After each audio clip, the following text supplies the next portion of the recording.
High, আজকে না আমার কাছে ইনস্টাগ্রাম রিলসের ভিডিও আসলো একটা, যেটা দেখে মনে হলো যে এটা তোমাকে ক্লিয়ার করা উচিত তোমাদের, যাতে কালকে কেউ যদি তোমাকে প্রশ্ন করে তার উত্তর তুমি সঠিকভাবে দিতে পারো।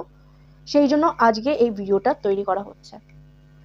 ওই ভিডিওতে আমি যা দেখেছি, মনে হলো এই লোকটা তো বলে যে আমি ফিলোসফি পড়ি, মানে ফিলোসফির জ্ঞান দিতে থাকে। আমি মানছি, ঠিক আছে, তুই ফিলোসফি, ঠিক আছে, ওকে।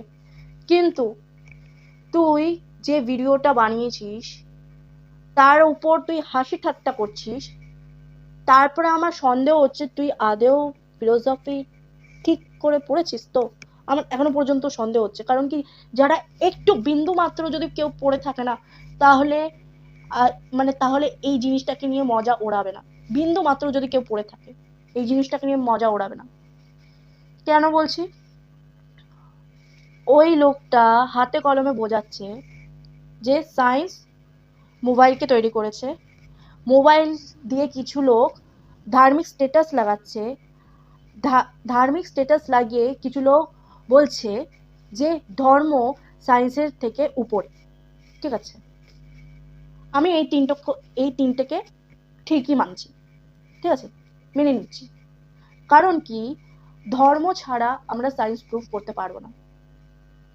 হয়তো তোমাদের ধর্ম নিয়ে একটু ডাউট হতে পারে, কারণ কি, তোমরা হয়তো অনেক লোকের কাছে জিজ্ঞাসা করতে গেছো কিন্তু উত্তর তেমন পাওনি। উত্তর যদি পেয়েও থাকো, সে তিনটে ওয়ার্ডস ইউজ করবে, যেটা আমি এখন ইউজ করতে চাই না। কিন্তু যারা ফিলোসফি একটু বিন্দু মাত্র পড়ে থাকবে না, সে তোমাকে ভালোভাবে বুঝিয়ে দেবে, আর তুমি বুঝিয়েও যাবে। ঠিক আছে, এবারে হচ্ছে কি, যারা জানে না তাদেরকে আমি ধর্মের ব্যাপারে একটু ক্লিয়ার করে দিই যে ধর্ম একটা ল্যাঙ্গুয়েজ, সংস্কৃত ল্যাঙ্গুয়েজ। সেটার যদি আমি হিন্দি ট্রান্সলেট করি ধর্মকে, সেটা শুনলে হয়তো অবাক হতে পারো। ধর্মর বেঙ্গলি ট্রান্সলেট হচ্ছে কর্ম। ধর্মের বেঙ্গলি মিনিং হচ্ছে কর্ম।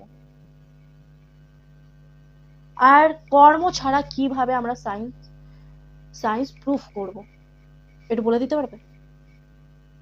এই একটা ছোট্ট জিনিস এই ব্যক্তির মাথায় ঢুকলো না, উল্টে কি করলো, এটা মজা ওড়ালো। আমি আশা করি আমি এটা বুঝিয়ে দিতে পেরেছি যে ধর্মর ব্যাপারে। এখন কেউ যদি বলে, প্রশ্ন করে এই ব্যাপারটা নিয়ে, তাহলে তুমি উত্তরটা দিয়ে দিও, ঠিক আছে? কারণ কি, সবার জানা উচিত যেটাকে নিয়ে মাতামাতি করছে সেটা জীবনের সঙ্গে জুড়ে রয়েছে। একদম সেলোটেপের মতো, মানে আঠা দিয়ে লাগিয়ে দেওয়া হয়েছে, চুম্বকের মতো লেগে রয়েছে। ওইটা কোনোভাবেই আমরা ছাড়তে পারবো না। ধর্ম ছেড়ে আমরা কোনো কিছুই করতে পারবো না। আমরা কর্ম যদি নাই করি, তাহলে কোনো ফলের আশাই করতে পারবো না। সেই জন্য বলছি, এটা জেনে না। ধর্ম ব্যাপারে আরো কিছু জানার ইচ্ছে থাকলে তো আমাকে প্রশ্ন করো, কমেন্টে প্রশ্ন করো, আমি উত্তর দিয়ে দেব। কিন্তু বোকামি করে ধর্মকে একটা মানে মজা ওড়ানো, মানে আমার কাছে সেটা ডিসগাস্টিং লাগে ভাই।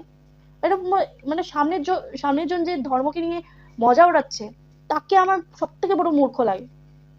ভাই, কি করে তুই বই পড়েছিস, তাহলে এত এত মূর্খের মতন কথা বলছিস কেন? এরকম প্রশ্ন আসে আমার কাছে।